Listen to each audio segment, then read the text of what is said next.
शुक्रवार का व्रत करते हैं उनके लिए हम लेकर आए हैं शुक्रवार व्रत की कथा।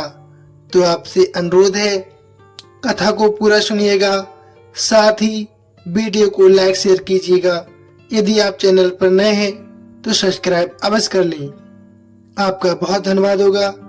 आइए सच्ची निष्ठा के साथ स्मरण करते हैं संपूर्ण व्रत कथा को। एक बुढ़िया थी, उसके 7 बेटे थे। 6 कमाने वाले थे जबकि एक बहुत निकम्मा था। बुढ़िया 6 बेटों को रसोई बनाती, भोजन करवाती और जो कुछ ऊँटा बचता वह 7वें को दे देती। एक दिन वह अपनी पत्नी से बोला, देखो मेरी माताजी मुझ पर कितना प्रेम करती हैं। उस पर उसकी पत्नी बोली, क्यों नहीं करती, सबका झूठा बचा आपको जो खिलाती हैं। वह बोला, ऐसा नहीं हो सकता, मैं जब तक आंखों से ना देख लूं मान नहीं सकता। बहू हंसकर बोली, जब आप देख लोगे तब तो मानोगे ना। कुछ दिन बाद एक त्योहार आया।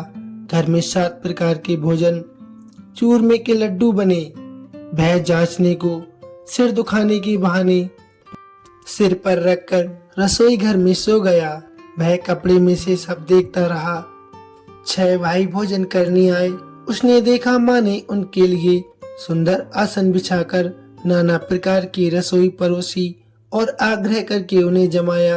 वह देखता रहा। 6 भाई भोजन करके चले गए। उनकी झूठी थालियों में से लड्डुओं के टुकड़े उठाकर एक लड्डू बनाया।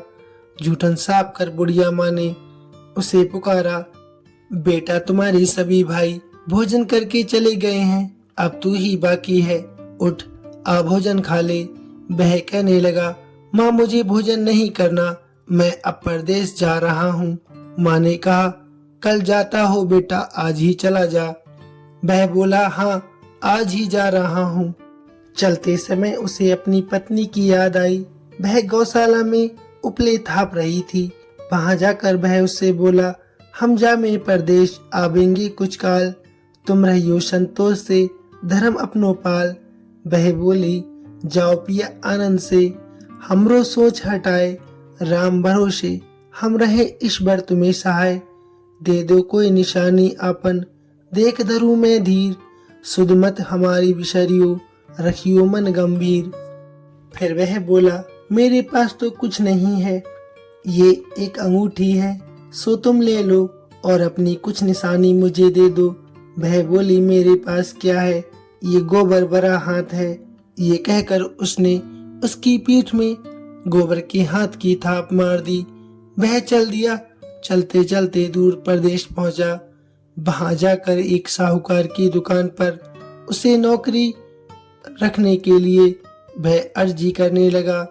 साहूकार को भी जरूरत थी। वह बोला, रह जा। लड़के ने पूछा, तनख्वाह क्या दोगे? साहूकार ने कहा, काम देख कर दाम मिलेंगे। साहूकार की नौकरी मिली। वह सुबह 7 बजे से 10 बजे तक नौकरी बजाने लगा। कुछ दिनों में दुकान का सारा लेन देन, हिसाब किताब, ग्राहकों को माल बेचना, सारा काम करने लगा। साहूकार के 7-8 नौकर थे। वे सब चक्कर खाने लगे, ये तो बहुत होशियार बन गया है। सेठ ने भी उसका काम देखा और 3 महीने में ही उसे आधे मुनाफे का हिस्सेदार बना लिया। वह कुछ वर्ष में एक नामी सेठ बन गया और मालिक सारा कारोबार उस पर छोड़कर चला गया। पति की अनुपस्थिति में सास ने बहू पर बहुत अत्याचार किए। इधर उसकी पत्नी को सास ससुर दुख देने लगे। सारी गृहस्थी का काम करवाकर उसे लकड़ी लेने जंगल में भेजते। इसी बीच घर के आटे में से जो भूसी निकलती उसकी रोटी बनाकर रख दी जाती और फूटे नारियल के छिकले में उसे पानी दे दिया जाता। एक दिन वह लकड़ी लेने जा रही थी। रास्ते में बहुत सी स्त्रियां संतोषी माता का व्रत करती दिखाई दी। वह वहां खड़ी होकर कथा सुनने लगी और पूछने लगी, बहनों तुम किस देवी देवता का व्रत करती हो और उसके करने से क्या फल मिलता है? यदि तुम इस व्रत का विधान मुझे समझा कर कहोगी तो मैं तुम्हारा बहुत बड़ा एहसान मानूंगी। तब उनमें से एक स्त्री बोली, सुनो बहन, ये संतोषी माता का व्रत है। इसके करने से गरीबी, बदुख आदि नाश हो जाता है और जो कुछ मन में अधूरी कामना होती है वह भी माता की कृपा से संपूर्ण हो जाती है। तब उसने पूछा, हे बहन, इस व्रत की विधि क्या है? वह भक्तिनी स्त्री बोली, 1.25 आने का गुड़ चना लेना, इच्छा हो तो 5.25 आने का लेना या 1.25 रुपए का, आप अपनी सहूलियत के अनुसार ले लेना। बिना परेशानी और श्रद्धा व प्रेम से भी जितना बन सके आप सबाया ही लेना। प्रत्येक शुक्रवार को निराहार रहकर कथा सुनना, इसके बीच क्रम न टूटे, लगातार नियम पालन करना। सुनने वाला कोई न मिले तो घी का दीपक जलाकर उसके आगे जल के पात्र के सामने रखकर कथा कहना। जब ये कार्य सिद्ध न हो, नियम का पालन करना और कार्य सिद्ध हो जाने पर व्रत का उद्यापन अवश्य करना। यदि किसी के ग्रह खोटे भी हो तो माता 1 वर्ष भर में कार्य सिद्ध अवश्य करती हैं।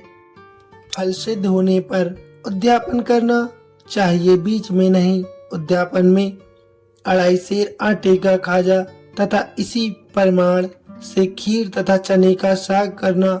8 लड़कों को भोजन करवाना, जहाँ तक मिले देवर जेठ भाई बंधु के हो, ना मिले तो रिश्तेदारों और पास पड़ोसियों के बुलाना। उन्हें भोजन करवाकर यथाशक्ति दक्षिणा देना। माता का नियम पूरा करना। उस दिन घर में कोई खटाई न खाना। ये सुन बुढ़िया के लड़के की बहू चल दी।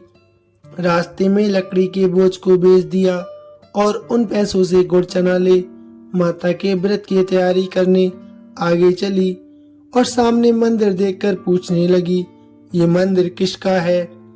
सब कहने लगे, संतोषी माता जी का मंदिर है। ये सुनकर माता के मंदिर में जाकर चरणों में वह लौटने लगी। दीन होकर विनती करने लगी, हे माता, मैं निपट अज्ञानी हूँ, व्रत के कुछ नियम नहीं जानती हूँ, मैं बहुत दुखी हूँ। हे माता, हे जगत जननी, मेरा दुख दूर करें, मैं आपकी शरण में हूँ। माता को दया आई। एक ही शुक्रवार बीता था कि दूसरे शुक्रवार को उसके पति का पत्र आया और तीसरे शुक्रवार को उसका भेजा हुआ पैसा भी आ पहुंचा। ये देख जेठ जेठानी मुंह सिकोड़ने लगे, लड़के ताने देने लगे, काकी के पास पत्र आने लगे, रुपया आने लगा। अब तो काकी की खातिर बढ़ेगी। बेचारी सरलता से कहती, भैया कागज आए या रुपया आए, हम सब के लिए अच्छा है।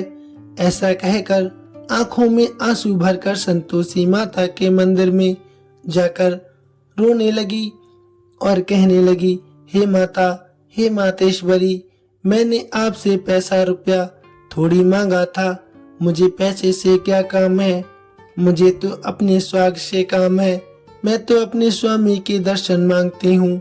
तब माता ने प्रसन्न होकर कहा, जा बेटी, तेरा स्वामी जल्दी आएगा। ये सुनकर खुशी से बावली होकर वह घर में जाकर काम करने लगी।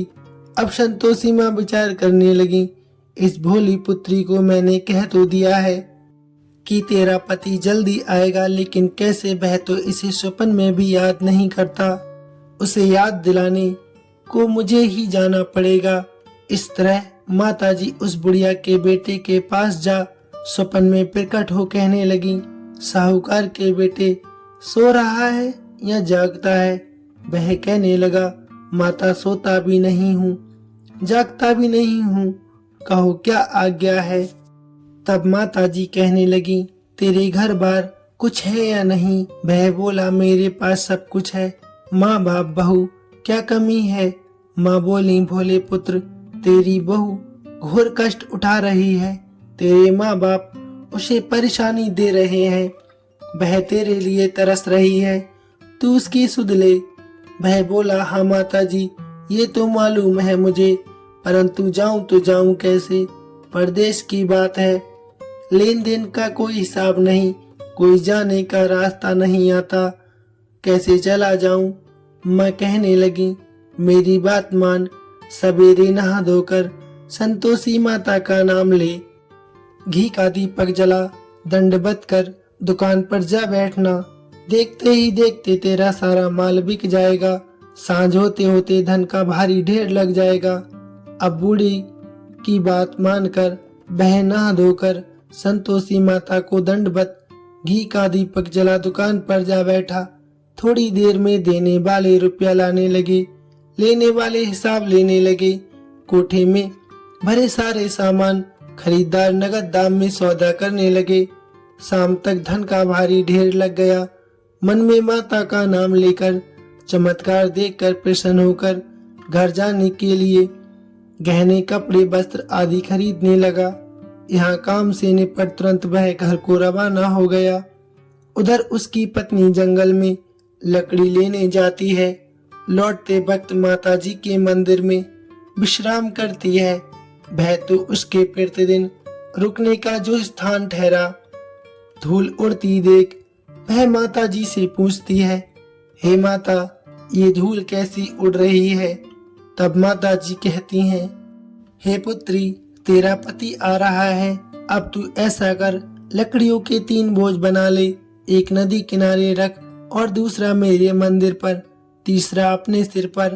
तेरे पति को लकड़ियों का गट्ठर देखकर मोह पैदा होगा। वह वहां रुकेगा, नाश्ता पानी खाकर माँ से मिलने जाएगा। तब तू लकड़ियों का बोझ उठाकर जाना और चौक में गट्ठर डालकर जोर से आवाज लगाना, लो सासू जी, लकड़ियों का गट्ठर लो, भूसी की रोटी दो, नारियल के खेपड़े में मुझे पानी दो, आज कौन मेहमान आया है। माता जी से बहुत अच्छा कहकर वह प्रसन्न मन से लकड़ियों के 3 गट्ठर बनाती है, एक नदी किनारे पर और एक माता जी के मंदिर पर रखकर, और बाकी अपने सिर पर रखकर खुशी से घर की तरफ चलने लगती है। इसी बीच इतने में एक मुसाफिर आ पहुंचा। सूखी लकड़ी देखकर उसकी इच्छा उत्पन्न हुई कि वह यहीं पर विश्राम करे और भोजन बना खाकर पीकर गांव जाए। इसी तरह रुककर भोजन बना विश्राम करके गांव को चला गया। सबसे प्रेम से मिला। उसी समय सिर पर लकड़ी का गट्ठर लिए वह उतावली सी आती है। लकड़ियों का भारी बोझ आंगन में डालकर जोर से 3 आवाज देती है, लो सासू जी, लकड़ियों का गट्ठर लो, भूसी की रोटी दो, आज मेहमान कौन आया है। ये सुनकर उसकी सास बाहर आकर अपने बहू को दिए हुए कष्टों को भुलाने हेतु कहती हैं, बहू ऐसा क्यों कहती है, तेरा मालिक ही तो आया है, आ बैठ, मीठा भात खा, भोजन कर, कपड़े गहने पहन। उसकी आवाज सुन उसका पति बाहर आता है। अंगूठी देख व्याकुल हो जाता है। माँ से पूछता है, माता ये कौन है? माँ बोलती हैं, बेटा ये तेरी बहू है। जब से तू गया है तब से सारे गांव में भटकती फिरती है। घर का काम काज कुछ करती नहीं, 4 पहर आकर खा जाती है। वह बोला, ठीक है माँ, मैंने इसे भी देखा है और तुम्हें भी। अब दूसरे घर की ताली मुझे दो, मैं उसमें जाकर रहूंगा। माँ बोली, ठीक है बेटा, जैसी तेरी मर्जी।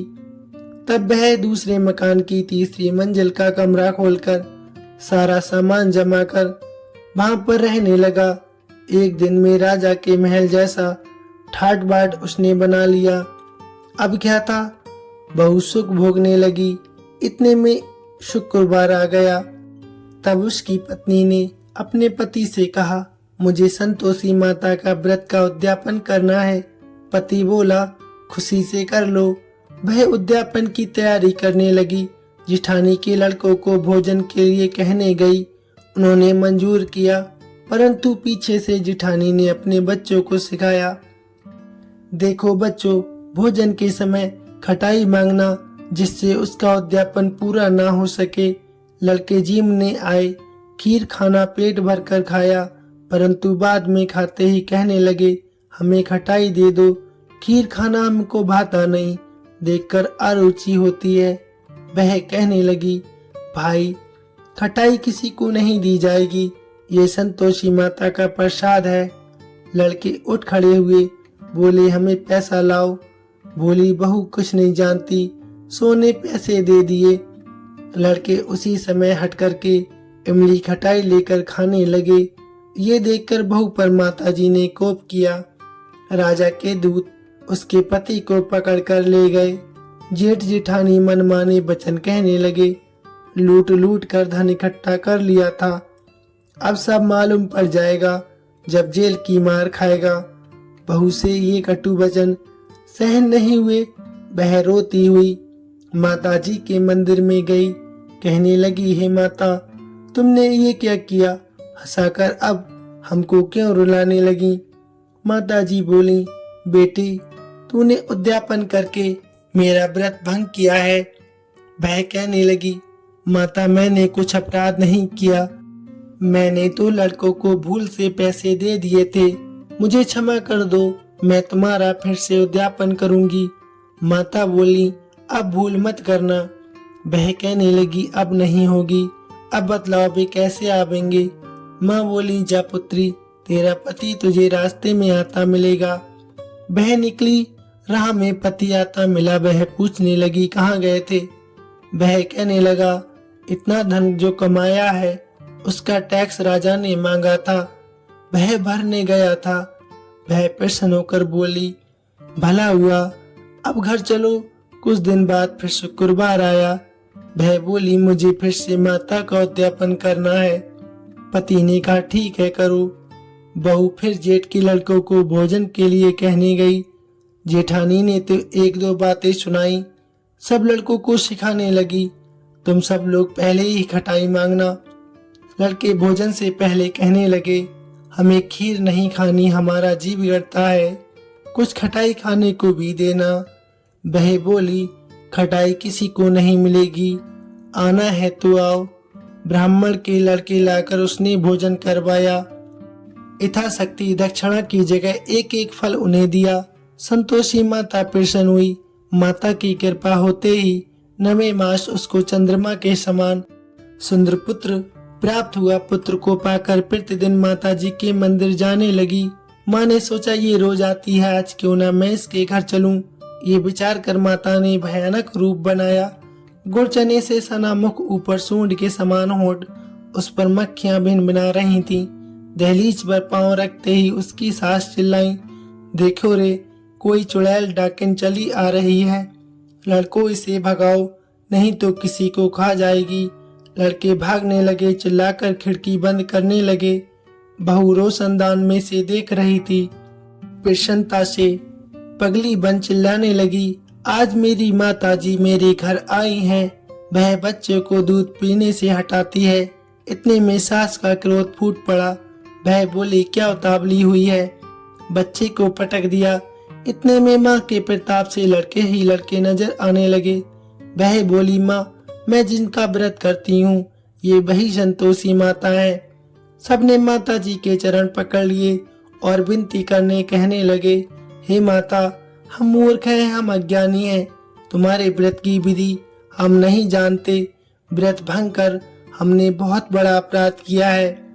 जग माता, आप हमारा अपराध क्षमा करो। इस प्रकार माता उनकी कटु भावना को सुनकर बहुत प्रसन्न हुई। बहू को जैसा माता ने फल दिया वैसा माता ने सबको दे दिया। जो कथा सुने या सुनावे उसका मनोरथ पूर्ण हो।